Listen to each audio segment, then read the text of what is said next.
Hello दोस्तों, स्वागत है आपको अपने यूट्यूब चैनल बेसिक स्टडी 2.0 में। तो दोस्तों बने रहिए। आज का टॉपिक है हर कम्पिटिटिव एग्ज़ामों के लिए बहुत ही महत्वपूर्ण है दोस्तों। तो चलिए आपके सामने लाया हूँ प्रीवियस ईयर क्वेश्चन जो बहुत ही इम्पोर्टेंट है ऑल कम्पिटिटिव एग्ज़ामों के लिए। ठीक है दोस्तों, चलिए पहला क्वेश्चन है। पहला क्वेश्चन आपके सामने है स्क्रीन पर। वायुमंडल किसे कहते हैं? ये दोस्तों एक क्वेश्चन आंसर आ गया लॉन्ग। ठीक है, चलिए इसको भी देख लेते हैं। वायुमंडल किसे कहते हैं? तो देखिए दोस्तों, धरती के चारों ओर, ठीक है, धरती के चारों ओर मौजूद गैसीय आवरण को वायुमंडल कहते हैं। तो धरती पर दोस्तों चारों ओर जो मौजूद है ये गैसों से भरा हुआ ये आवरण है, ये जिसे हम क्या कहते हैं? वायुमंडल कहते हैं। वायुमंडल कई तरह के गैसों का मिश्रण है। ठीक है, गैसों के अलावे वायुमंडल में जलवाष्प, धूलकण भी मौजूद है।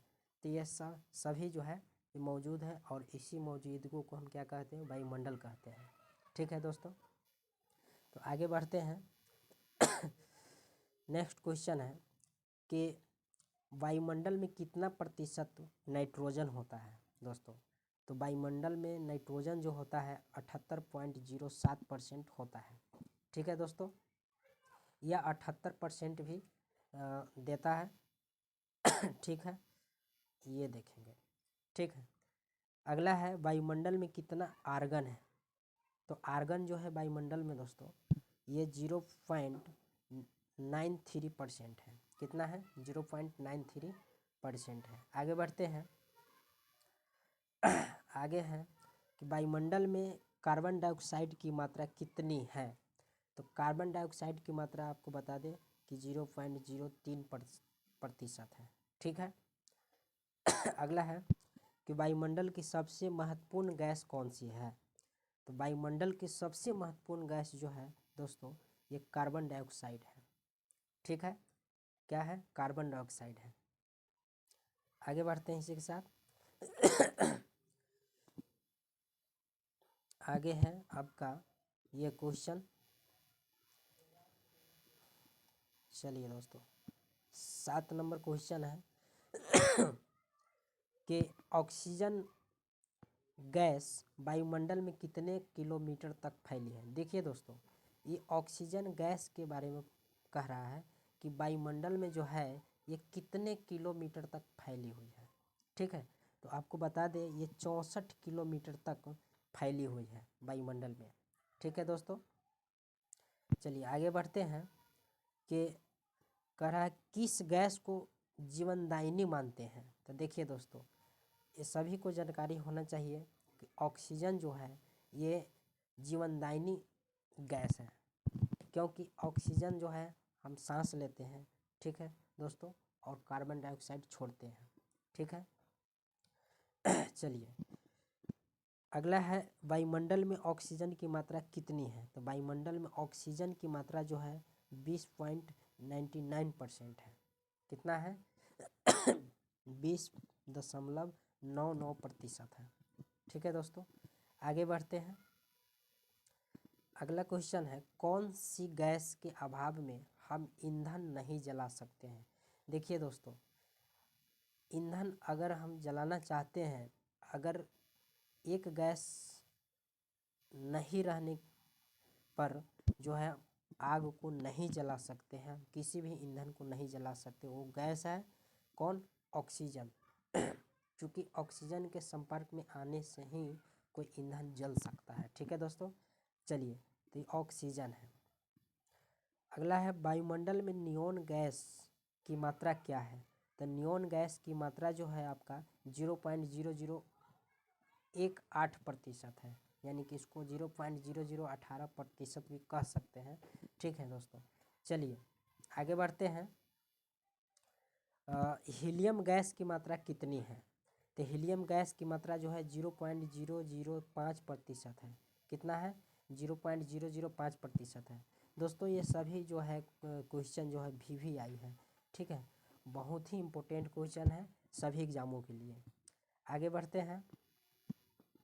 कह रहा है ओजोन गैस की मात्रा कितनी है। चलिए ओजोन गैस की मात्रा कितनी है, तो इसका आंसर हम आगे देखेंगे। चलिए देखते हैं ये रहा आपका क्वेश्चन। अगला क्वेश्चन है, चलिए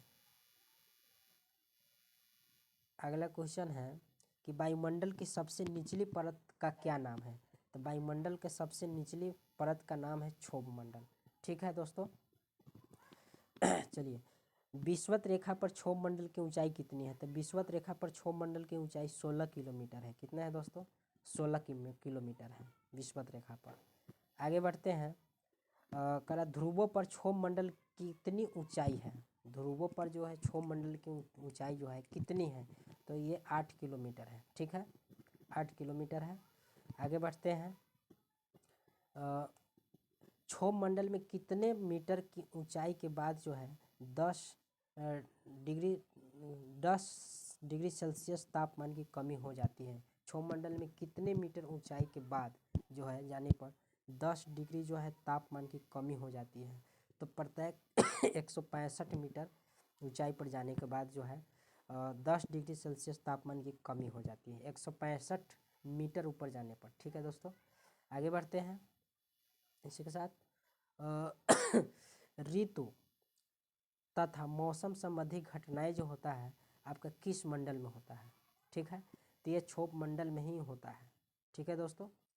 चलिए आगे बढ़ते हैं कि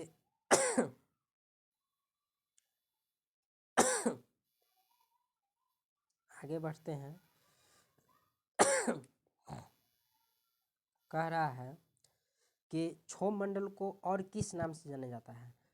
तो संवहन मंडल के नाम से जाने जाते हैं क्षोभ मंडल को। और किस नाम से जाने जाते हैं, तो संवहन मंडल के नाम से जाने जाते हैं। नेक्स्ट क्वेश्चन अब कह रहा है कि नेक्स्ट क्वेश्चन वायुमंडल की किस परत में हवाएं चलती हैं।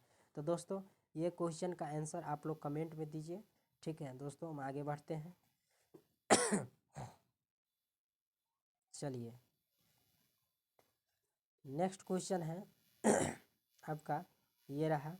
तो ये आपका उस क्वेश्चन का जो आंसर है ये है क्षोभ मंडल, ठीक है, क्षोभ मंडल में जो है हवाएं चलती हैं, ठीक है दोस्तों। चलिए नेक्स्ट क्वेश्चन है वायुमंडल का 97% भाग कितने किलोमीटर तक की ऊंचाई मतलब कितने किलोमीटर की ऊंचाई तक पाया जाता है। तो 29 किलोमीटर की ऊंचाई तक पाया जाता है, ठीक है। आगे बढ़ते हैं। आगे हैं कि वायुमंडल में क्षोभ मंडल की सीमा खत्म होने के बाद जो है किस परत की सीमा शुरू होती है। देखिए वायुमंडल में क्षोभ मंडल की सीमा खत्म होने के बाद, यहाँ बाद की बात हो रहा है कि किस परत की सीमा शुरू होती है इसके बाद। तो क्षोभ मंडल के बाद जो है यहाँ सीमा खत्म होने पर समताप मंडल का जो शुरू हो जाता है, ठीक है दोस्तों। आगे बढ़ते हैं। कह रहा है समताप मंडल की परत कितने किलोमीटर तक फैली है। तो ये 18 से 32 किलोमीटर तक फैली है, ठीक है। ये रहा। अगला है कि समताप मंडल के कितने किलोमीटर भाग में तापमान में कोई परिवर्तन नहीं होता है। तो ये 20 किलोमीटर तक जो है कोई परिवर्तन नहीं होता है, ठीक है। अगला क्वेश्चन है अगला क्वेश्चन जो है वायुमंडल उड़ाने की आदर्श तथा वायुमंडल के किस परत में पाई जाती है। तो देखिए दोस्तों वायुमंडल जो है आपका, ठीक है, ये सब सॉरी वायुमान जो है आपका ये समताप मंडल में उड़ता है, ठीक है दोस्तों। किस मंडल में, समताप मंडल में उड़ता है। ये बहुत ही अच्छा क्वेश्चन है दोस्तों, ठीक है। चलिए आगे बढ़ते हैं। इसका सारा PDF जो है आपको लेने के लिए ज्वाइन करना होगा टेलीग्राम, जो वहाँ पे PDF उपलब्ध हो जाएगी, ठीक है दोस्तों। आगे बढ़ते हैं। आगे है क्वेश्चन।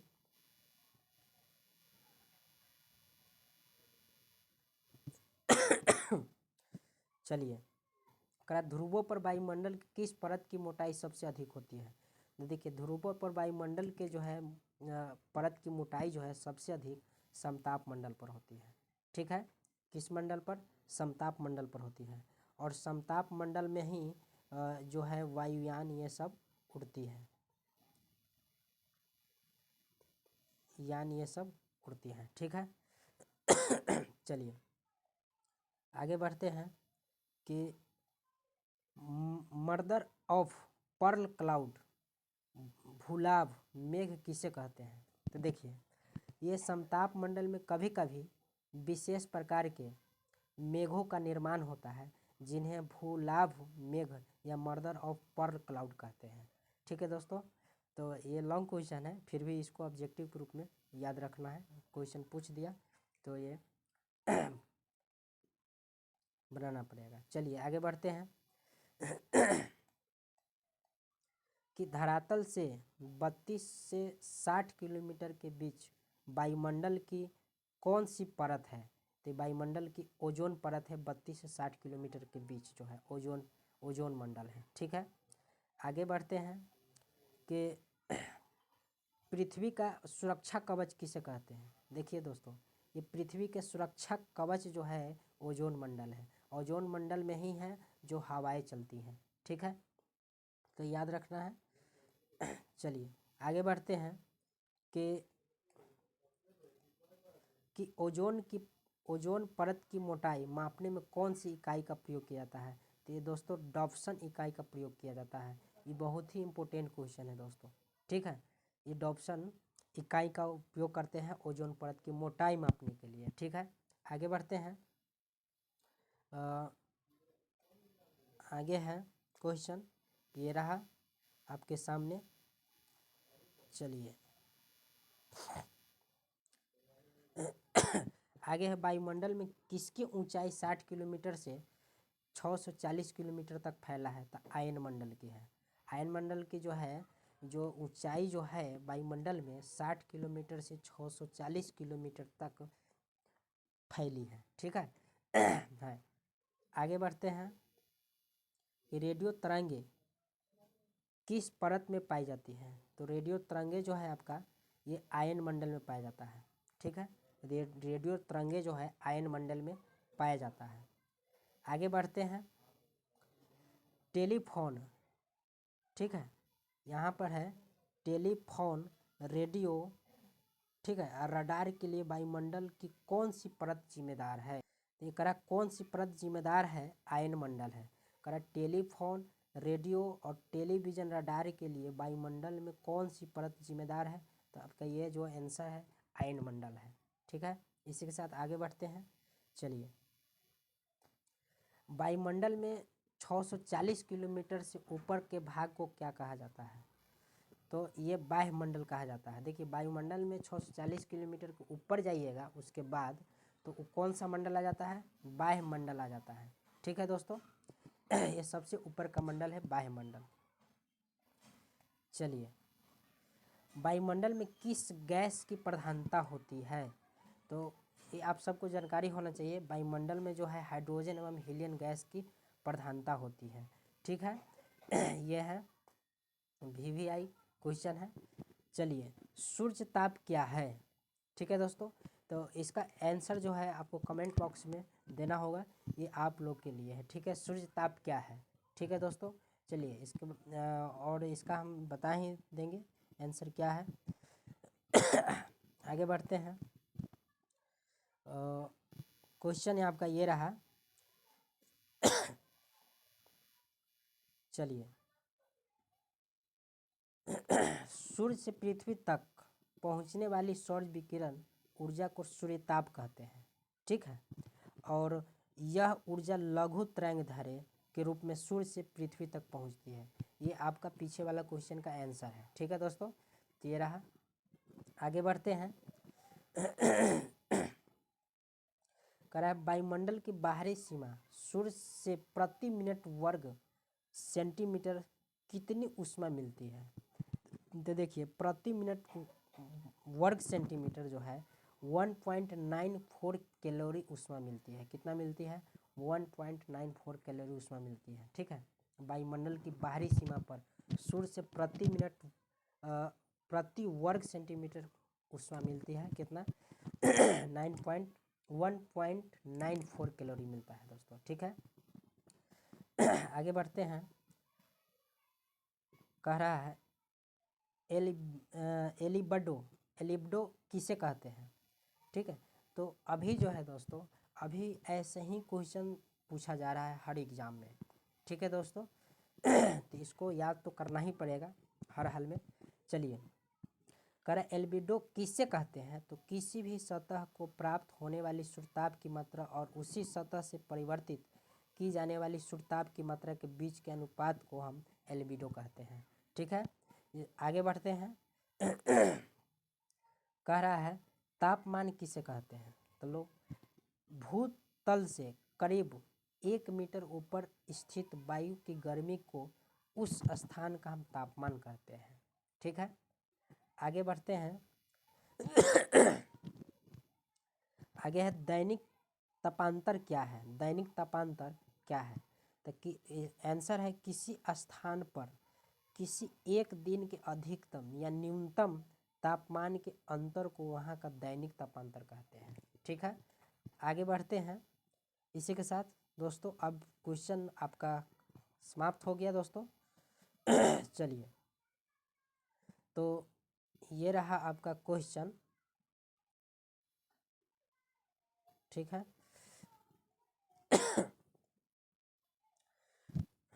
दोस्तों अगर वीडियो आपको अच्छा लगे तो वीडियो को लाइक कीजिए, और चैनल पर नए हो, पहली बार आप इस चैनल को देख रहे हो तो सब्सक्राइब कीजिए और अपने दोस्तों के साथ शेयर कीजिए। Thank you. जय हिंद, जय भारत।